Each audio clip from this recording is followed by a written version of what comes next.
Muchas gracias, señor presidente. Señor presidente del Gobierno, estoy de acuerdo con lo que usted antes decía. Nadie discute que sea un objetivo la reducción del déficit público y esas medidas tienen esa intención.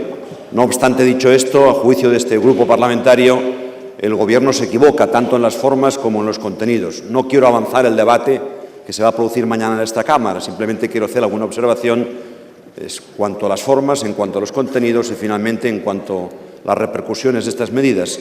En cuanto a las formas, fíjese, en la sociedad hay muchos sectores que reclaman, entre ellos este grupo parlamentario, un pacto de Estado. Hay quien incluso ha hablado de un gobierno de concentración y, sin embargo, el Gobierno va en dirección contraria, no dialoga.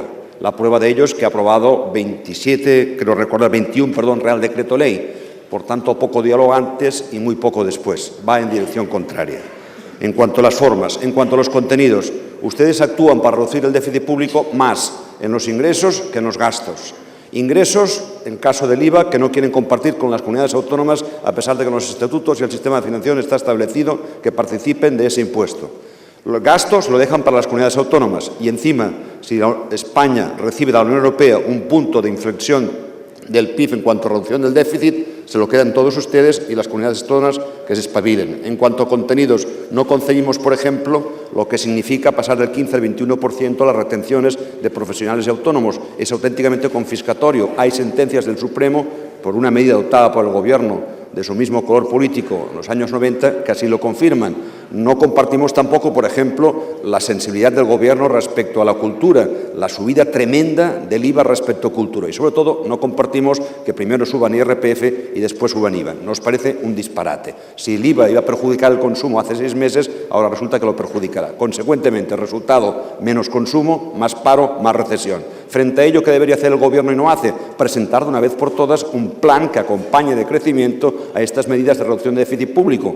¿Hasta cuándo el Gobierno va a hablar y no va a presentar la ley del emprendedor? ¿Y qué debiera hacer además este Gobierno, dada la situación de más paro que va a generar? Acompañar y presentar de una vez por todas, como tantas veces ha reclamado y reivindicado este grupo parlamentario, un plan de choque contra la ocupación, especialmente el sector joven, que cada vez son más los jóvenes que no tienen derecho y posibilidad de encontrar un empleo. Muchas gracias, señor presidente.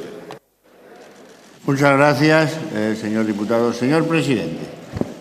Muchas gracias, señor presidente. Bien, en realidad el señor Durán se ha referido a algunos aspectos del Real Decreto Ley que se debatirá mañana y que se aprobó el pasado viernes, y voy a contestar a lo que él ha planteado, aunque sin duda alguna hay otras muchas medidas. Las comunidades autónomas sí recibirán el IVA. El resultado de la subida del IVA recibirá a las comunidades autónomas el 50% a partir del año que viene, como establece la ley. Por tanto, no puedo compartir su propio criterio. En segundo lugar, no estoy de acuerdo con lo que ha dicho usted sobre el déficit de las comunidades autónomas. Las comunidades autónomas tenían un escenario de déficit para el año que viene, 2013, del 0,5 y se ha subido al 0,7. Y le recuerdo que en el procedimiento de déficit excesivo que establece la legislación, que establece el Consejo Europeo, se dice que las comunidades autónomas tienen que cumplir su plan de reequilibrio a lo largo de este año. Y esa es una de las razones por las que no hemos hecho la modificación para este año y sí solo para el siguiente.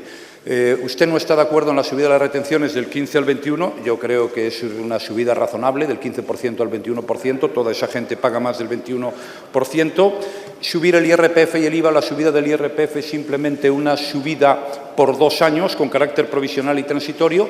Hemos subido el IVA. Quiero decirle que España es el país que menos IVA recauda de la Unión Europea en proporción a su PIB, de los 27. Sí, aún así, yo no hubiera tomado la decisión de subir el IVA si no estuviéramos en las dificilísimas circunstancias económicas en las que entramos. Y, por último, un plan de crecimiento económico. Yo estoy de acuerdo. Yo traeré la ley de emprendedores aquí cuando esté en condiciones de traerla. Pero en este momento creo que lo más urgente es luchar contra el déficit público y hacer reformas estructurales, porque eso es lo que va a provocar crecimiento económico y creación de empleo. Eso, y dar la batalla en Europa para resolver el problema de la liquidez y para que haya claridad sobre a dónde va el euro, que sin duda alguna son los problemas que más afectan a España en este momento y más daño nos están haciendo. Esa es la política económica que estamos haciendo. No produce efectos en 2 días, pero sin duda alguna es la que nos va a hacer salir de la crisis y espero que a la mayor celeridad posible. Muchas gracias.